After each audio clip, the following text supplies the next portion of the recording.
Hello मेरे प्यारे बच्चों, आज हम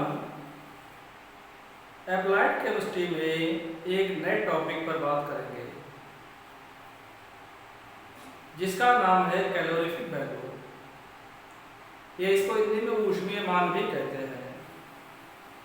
तो फ्यूल चैप्टर हमने पढ़ा हुआ है, कई सारी गैसेस पढ़ी हुई थी जिसमें आपने पढ़ा था, एक प्रोड्यूसर गैस पढ़ी थी अभी अभी, इसके बाद एक गैस पढ़ी थी बायोगैस पढ़ी थी, एक वाटर गैस पढ़ी थी, एलपीजी के बारे में देखा था, कोल के बारे में देखा था, पेट्रोल के बारे में देखा था, डीजल के बारे में देखा था। ये सब फ्यूल के रूप में हमारे दैनिक जीवन में उपयोग आते हैं। तो इन सभी फ्यूल्स का जो कैलोरीफिक मान होता है उसका डिसाइडेशन कैसे करते हैं, उसकी डिफिनीशन कैसे करते हैं, आज के वीडियो में आपको हम बताएंगे। ठीक है, मेहनत करते रहो, सफलता अवश्य मिलेगी।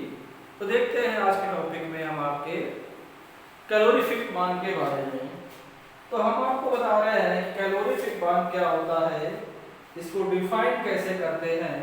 तो साधारण सी बात होती है कि किसी भी फ्यूल को दहन करने पर, दहन मतलब जलाने पर, यानी किसी भी फ्यूल को दहन करने पर जो ऊष्मा निर्मुक्त होती है उसे हम कैलोरीफिक वैल्यू कहते हैं। तो ध्यान दीजिए, कैलोरीफिक वैल्यू ऑफ फ्यूल, यानी फ्यूल माने ईंधन का ऊष्मीय मान या कैलोरीफिक मान किसे कहते हैं, कैसे कैलकुलेशन करते हैं, इसके बारे में आज आपको बता रहे हैं। देखिए ध्यान से, पहले जनरल परिभाषा देखते हैं कि 1 ग्राम फ्यूल के पूर्ण दहन से, 1 ग्राम फ्यूल के पूर्ण दहन से जितनी ऊष्मा यानी ऊर्जा उत्पन्न होती है उसे उस ईंधन का कैलोरी मान या ऊष्मीय मान या कैलोरीफिक वैल्यू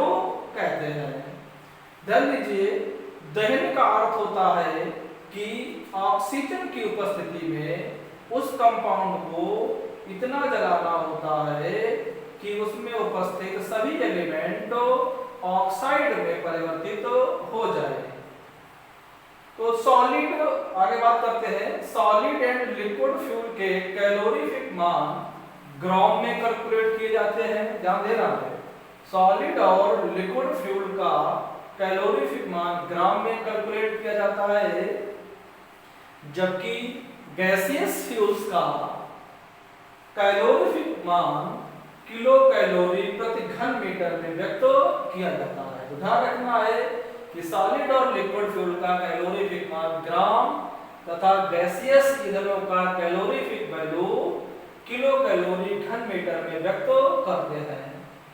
तो अब कैलोरीफिक मान जो होते हैं वो 2 प्रकार के होते हैं।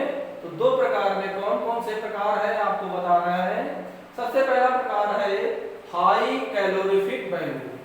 हाई माने उच्च, कैलोरीफिक वैल्यू माने ऊष्मीय मान। इसको हम HCV भी कहते हैं, हायर कैलोरीफिक वैल्यू कहते हैं, HCV कहते हैं। इसकी परिभाषा देखते हैं। देखिए, जब किसी ईंधन की इकाई मात्रा को, जब किसी ईंधन की इकाई मात्रा को वायु या ऑक्सीजन में पूर्ण दहन किया जाता है और प्रोडक्ट को रूम टेम्परेचर पर ठंडा किया जाता है।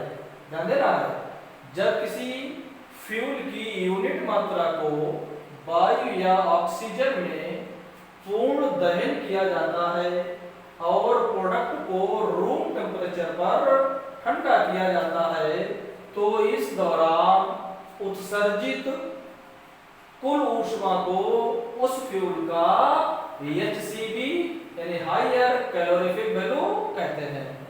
तो पहले जलाना है ऑक्सीजन की प्रेजेंस में, फिर रूम टेम्परेचर पर ठंडा करना है, फिर देखना है कि इस दौरान कितनी ऊष्मा उत्सर्जित हुई है। तो उत्सर्जित ऊष्मा की मात्रा को हम HCV कहते हैं, जिसे हम GCV भी कह सकते हैं। इसको GCV भी कह सकते हैं, GCV होता है ग्रॉस कैलोरीफिक वैल्यू, GCV को कहते हैं ग्रॉस कैलोरीफिक वैल्यू। और हायर कैलोरीफिक वैल्यू यानी SCV या GCV में लेटेंट हीट भी सम्मिलित रहती है। तो हायर कैलोरीफिक वैल्यू में लेटेंट हीट भी सम्मिलित रहती है।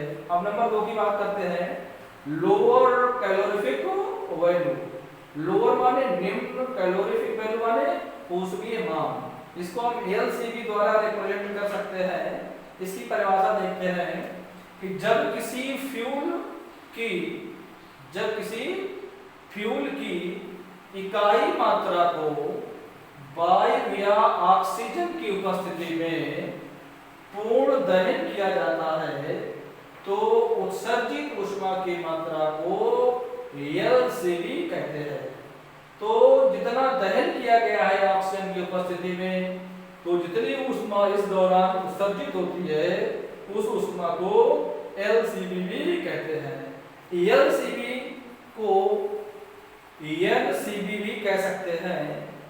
NCV का होता है नेट कैलोरीफिक वैल्यू। तो LCV का दूसरा नाम NCV भी होता है, जिसे हम नेट कैलोरीफिक वैल्यू कहते हैं।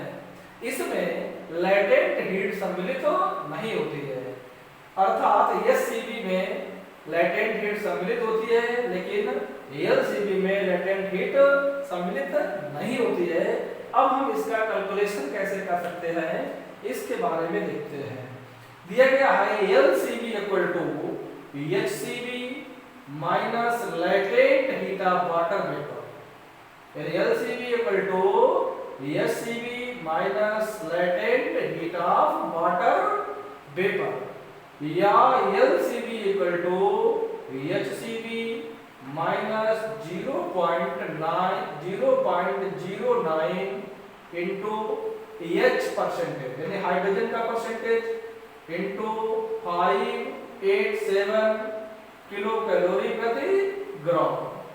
ठीक है, तो LCV को ज्ञात करने के लिए इस फार्मूला का उपयोग करेंगे। LCV equal to HCV minus 0.09 into percentage of hydrogen into 587 calorie प्रति ग्राम।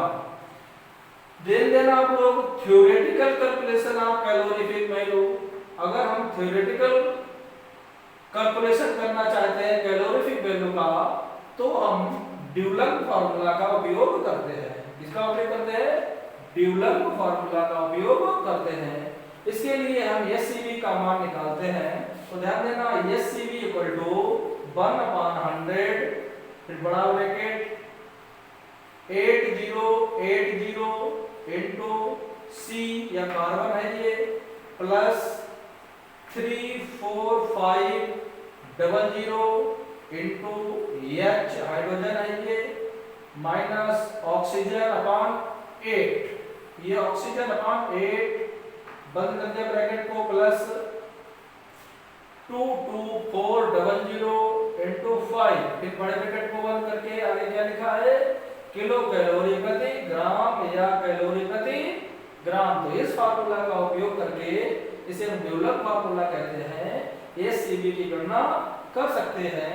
यहाँ देखने की बात यह है here carbon hydrogen oxygen and sulphur are percentage of carbon hydrogen oxygen sulphur respectively. यानी जो फार्मूला में कार्बन हाइड्रोजन ऑक्सीजन और सल्फर का मान दिया गया है, ये सल्फर का मान जो दिया गया है इसको हम परसेंटेज के रूप में रखकर काउंट कर लेते हैं और SCV का मान आसानी से डिटरमिनेशन कर सकते हैं। तो किसी भी फ्यूल का कैलोरीफिक मान ज्ञात करना इसकी सहायता से हम कर सकते हैं और कैलोरीफिक मान की सहायता से हम ये ज्ञात कर लेते हैं कि जो फ्यूल है वो कितनी क्वालिटी का है, गुड क्वालिटी का है या लो गुड क्वालिटी का है, इसके बारे में जानकारी प्राप्त कर लेते हैं। ओके।